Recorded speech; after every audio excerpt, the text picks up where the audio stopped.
predatory behavior at this point because these women are like 18 and over.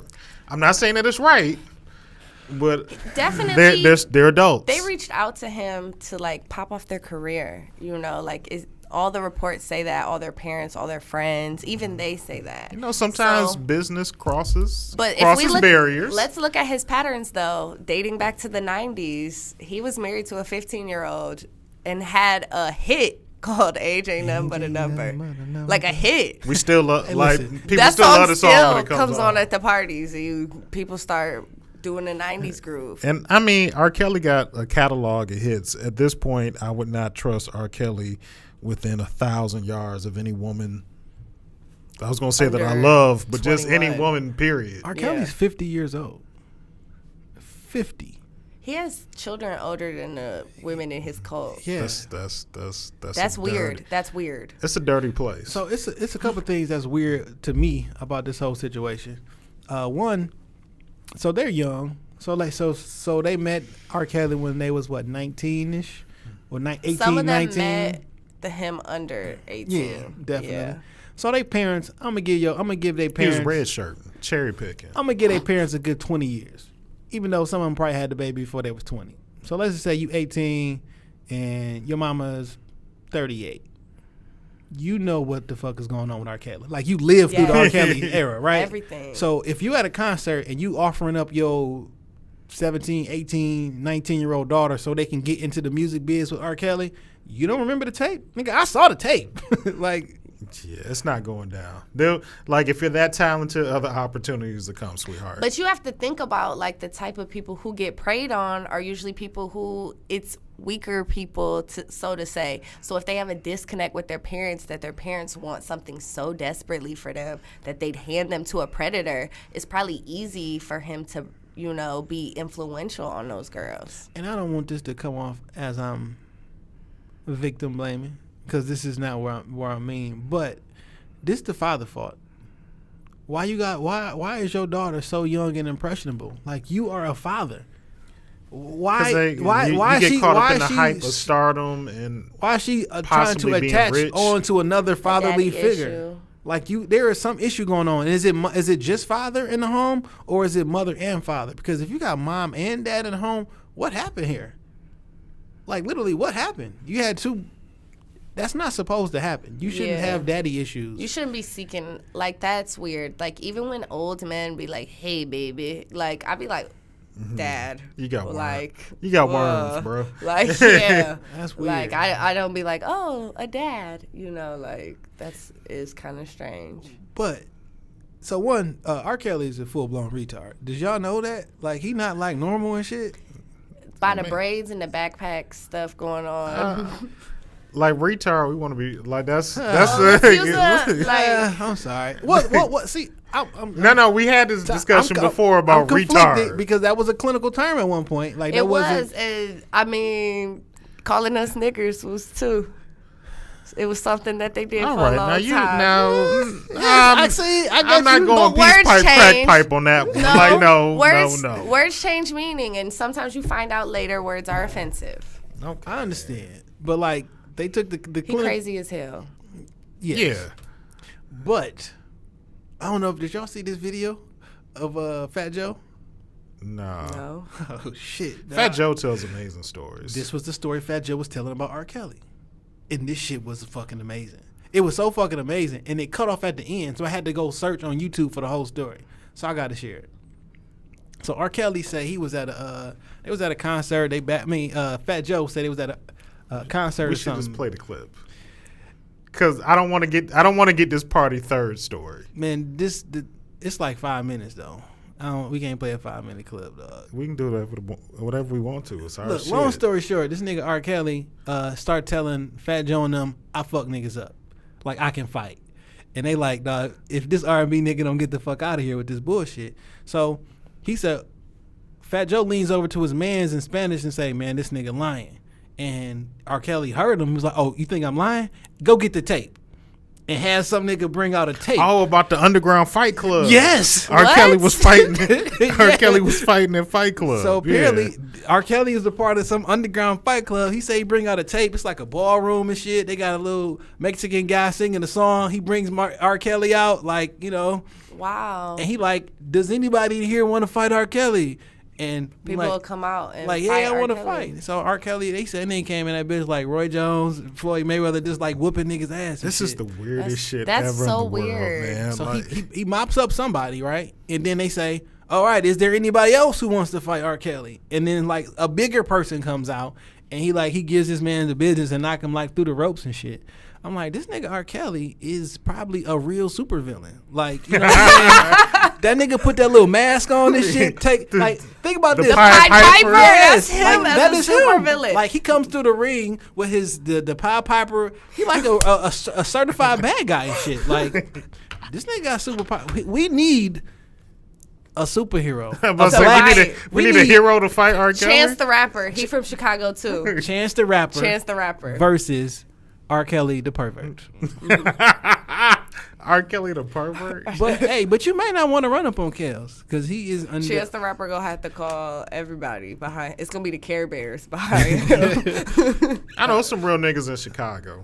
Definitely. R. Kelly probably got some good protection around him. Well, if that nigga's in the underground, just like any other supervillain would, I guess. Well, if you're in the underground fight club, I mean, Cobra Commander had what what was it? The Cobras.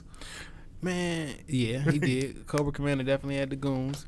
But hey, you know, R. Kelly is a freak of nature of some sort. That's crazy. This is going really, really strange. I forgot about that underground fight club shit. This what I do want to mention one other thing though, because R. Kelly deserved all the slander he's been getting this week, right? But it's a couple of you niggas out here that really got on my nerves, because while we trying to give R. Kelly the slander, you niggas come out, well, what about Hugh Hefner? Oh my God. And it's not even remotely the same thing. No. I don't. Like, these women were like, hey, I want a job.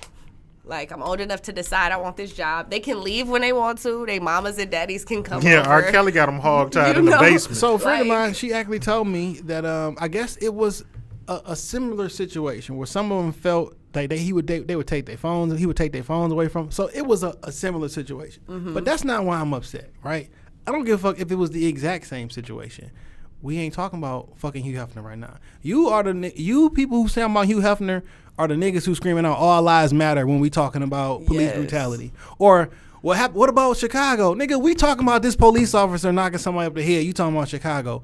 I can think about two things at one time. Yeah. It don't fucking matter. Let R. Kelly get this slander. We'll talk about Hugh Hefner. Hold on, but before we move on to the next thing, let me just make another PSA. A lot of you niggas was R. Kelly. If you went to the prom and you was 21, you barking up the same family tree. You got an uncle in your family you don't want to leave alone with your daughters or your sons. So I mean, you know, let's mow our own backyards for a second. And you think about this, like how many when you was in middle school, how many high school niggas was picking up girls from middle school in their cars? I will never forget this girl in 9th grade told me her boyfriend was like 26, and I'm like, Jesus Christ! I was literally like, what the fuck do y'all talk about? Ain't no like, where do the conversations even start? He helps her with her homework. I remember when I took algebra. Biology. Yeah. Like, that was literally, and I just felt so bad for her. Like, I'm like, that's disgusting. If you took a brand new Charger up to a DPS school to pick up some 12th grader, like nigga, you Paul Robeson, Malcolm X. Yeah, like you, like yeah, you going to Bates Academy to pick up your girlfriend. You are R. Kelly too, my nigga. Big time. Took her to the mall, bought her a pink outfit. Like, you look yourself in the mirror first, real quick. Why is R. Kelly still relevant though? Like, we saw the tape. He peed on the girl. Because black people love R. Kelly. It's like that Boondocks episode. Like, yes, R. Kelly does some fucked up shit, but when he come in concert, we still gonna be bumping and grind. It's still, that shit's gonna be sold out. Niggas is still gonna be dancing to bump and grind, Step in the Name of Love, 12 Play, the greatest sex ever, because black people, we love R. Kelly. We get the pass to that shit. Black people don't let black people go unless black people start Uncle Tommy. Like, that's the only violation. We can look past shit that's familiar, and unfortunately for some of us, sexual predatory behavior is familiar within our families. So I mean, R. Kelly is our uncles, our cousins, your little brother, the nigga up the street. I mean, it's funny that you mentioned that. We got to add that to our list. It's the episode that we want to do, and that's we gotta. So I mean, we'll talk. That. Yeah, we'll talk about that later. So, and I think R.Kelly is just kind of blinding them with that lifestyle. Like, if you poor and you living in the mansion with R.Kelly, I'm not saying that it's cool that he make you dress a certain way or stay in that bitch, but it's probably better than what you coming from. You seen the victim little? Yeah, and R.Kelly in the background. You seen this? The shadow was like. That's enough. It's like, so where are you? Are you in New York or Atlanta or? We're not gonna talk about that right now. Really? And then they had the other video of the girl in the park. Like, it made her seem more free. Like, that's crazy. I'm sure R.Kelly was less than 100 yards away. Yes. I've seen this play out on SVU many times. Yes. Where's Benson? Shit. All right, what else? Mike Vick. Mike Vick put on his tap dancing shoes this weekend. Who? Ron Mexico? Should we call him by that name? I told you, like, you only let people go. Hey, only Vic acknowledges vapors, bro. Get your chest ready, goddammit. Open your chest up, shit. Oh, man. You know he apologized? Yeah. I was kind of happy about that. I wasn't. Like, if you're going to stand on that shit. No. But I think he was kind of set up a little bit, and this is why I feel like he was kind of set up. Okay, Mike Vick never has given a brilliant commentary when it comes to anything besides sports. Nothing outside of that. He comes from a place where he, in his mind, in his intelligence capacity, is comparing his crime to someone taking a knee. And you have him on an Uncle Tom show who is kind of pushing him to say something controversial about it. Like, even the way he was asking him those questions. I think Mike Vick's PR person made a horrible decision on picking him going on that show because that's not the place for a player whose whole life is based just solely on a sport. And I'm just thinking, like, what is Michael, like, typically when you're on a show, it's because some type of relevance is going on around you as well. What the fuck is Mike Vick He's searching for a job because he's not playing football no more. He's searching for a permanent job. But he needs to go on one of the shows where they don't talk about anything but sports. Like, that's where he should be at all times. That don't exist no more, unfortunately. Yeah, that's very true. They have bleeded politics and sports together. Like, it's unfortunate because I don't want to watch politics with my sports all the time. I feel you though. I think like they probably did set Mike up for a little bit of okey-doke. That's the only reason why I really know about sports is because they blend all that stuff together now. Like, so when somebody sent me, was it you that sent me the initial article? Somebody sent me the article. It was me. I sent it to you. And by default, I like to point and counterpoint. I can argue the other side. So I'm like, I understand what Mike Vick was saying. Like, I just read it, the title. I'm like, I'm pretty sure I can find an argument for Michael Vick. And then I clicked on it and watched the actual video and what he said. I was like, shit. Yeah, fam, you on your own with this one. Because, like, you offered that you offered that up. It made no sense to me either. Like, why I think he just dumb is because it's so many people in the NFL with their hair as big as mine right now. Like, Mike Vick had braids and an afro. So many people with dreads, everything. Like, your natural hair, I won't say it's not necessarily embraced, but it's allowed. And so for that to be like him cutting his afro is going to get him that job. Or that when Mike Vick cut his afro, that got him that job. No, it didn't. Your performance on the field is what got you that job, Mike. Because if you weren't like, there was a point in time where, and this shout out to all my niggas that's been playing Madden. I forget what year Mike Vick was on the cover of Madden. 06. He was fucking unstoppable. It was 06. Then he went through all that trouble in 07. I knew that. Yeah, that's dope. You are correct. He was fucking unstoppable that year. The Madden curse is real. Yeah. Like, if you're on the cover of Madden, the next year it's a wrap for you. And that shit must have happened in 07. Because it is a wrap for you the next year. Calvin Johnson, the next year it's a wrap. Like, every year, whoever's on the Madden on the cover, don't accept it if they fucking offer it. Adrian Peterson, the next year it was like, no, just get away from the cover. Let's just start putting athletes on the cover of Madden. Sure. Just put John back on there. Right. just put John Madden back on that bitch. Yeah.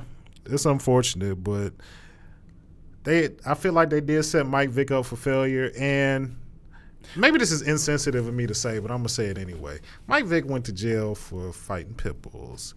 And he went to jail for his homeboy fighting pit bulls. Okay, he was just maybe betting. And look, I come from a place where you can get pit bulls for $50 in front of the grocery store. I will take you tomorrow. You can get a pit bull puppy for $50, and if you got 100, he might give you 3. I need a little French bulldog though. You know what I'm saying? That's gonna cost that's you. Gonna that's gonna cost like you real money. I've been trying to find one, but I can't find one under thousands of dollars. Yeah, like the cheapest one I've seen is like $4,000. Yeah. But I mean, if I can buy 3 pit bulls for $50, I can feed these niggas table scraps and turn them into vicious animals, and I might make a little bit of money off of them. Where I'm from, that's called a come up. Mm-hmm. And I just leave it at that. It might be insensitive. I've had pit bulls myself. I love them as dogs. I have a terrible story time with Dame about me and a dog that I would probably never share on this. It's bad. It's bad. I made a terrible decision with the family pet. The end. I'm gonna leave that alone. Yeah, man. Yeah, it could mean so many things. It can, and I've said too much. I almost think that people. It's a come up. People think that people shouldn't have pets no more. Like, it's too dangerous. No, I'm not going that far. Too fucking dangerous, dog. It's like having a lion on a leash. Like once that grip is on, there's nothing you can do, man. Yo, so everybody not responsible enough to have one. You gotta have a test. Yeah, take you a gotta test. be really responsible. Like I need you to take a test before you can. The same test people should take if they want to have a baby. Yeah. I do have a story time with Dame I can't share about a dog. I went up. Shout out to my homeboy Mac. He had just gotten out of jail, and I went over to holler at him. He stayed in a bando. I mean, it was the middle of winter. He did not have no heat in the house. He just had like 2 space heaters in a room, and, you know, like them thick ass blankets they give you like when you're moving and shit.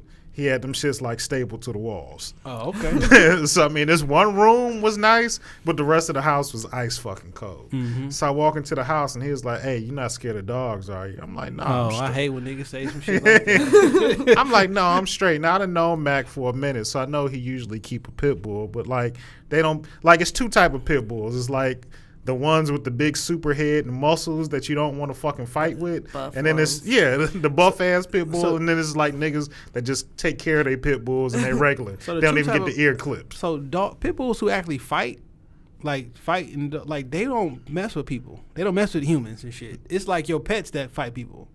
Cause like I used to know somebody to fight dogs and shit. Like you can steal them dogs easy. They won't like attack people. They hate other dogs and shit because they trained to hate other dogs. So if you fight dogs, I'm straight with your pit bulls. Like I'll walk in the room with them. I feel safe. But that's just your dog that you train. Fuck out of here. I'm staying in the car. Well, as a continuation of my story, Mac asks, "Am I afraid of dogs?" I'm like, "Nah, I'm straight. I grew up with dogs my whole life. I ain't afraid of them." So he has another room that has a similar setup in the basement. We go down there, it's like a couch, and it's in the basement. So, I mean, it's a couch, chair, love seat, and it's 6 motherfucking pit bulls walking around, not on leashes. Just a herd of pit bulls. And he like, "Yeah, we're going to sit down here and kick it." Why, nigga? Because it was just the only other spot was just the bedroom upstairs or in the basement with the dogs. I made that visit probably about 3 minutes because I sat down and I was eye level at one of them dogs. Because you know how hood couches be. Like they done been beds. Yeah. They done been, mattresses. People done sat on them and played video games for like 30 years. So now you damn near sitting on the floor. And one of them dogs walked past me and was eye level, and I felt like he made eye contact with me. And I'm straight. Because that'll be the type of shit I'll be on the news and one of these dogs ate your face. Yeah. I'm straight. I'm shooting a dog. Shout out to my nigga Mac, though. He back in jail, and he's probably never getting out. He's never going to hear this shout out. Free Mac. Maybe. I don't know what he did. I don't even want to go as far as saying free niggas because, like, that's my dog, but that's probably the best place for him. Probably the best place for him these days. #the truth. Yeah.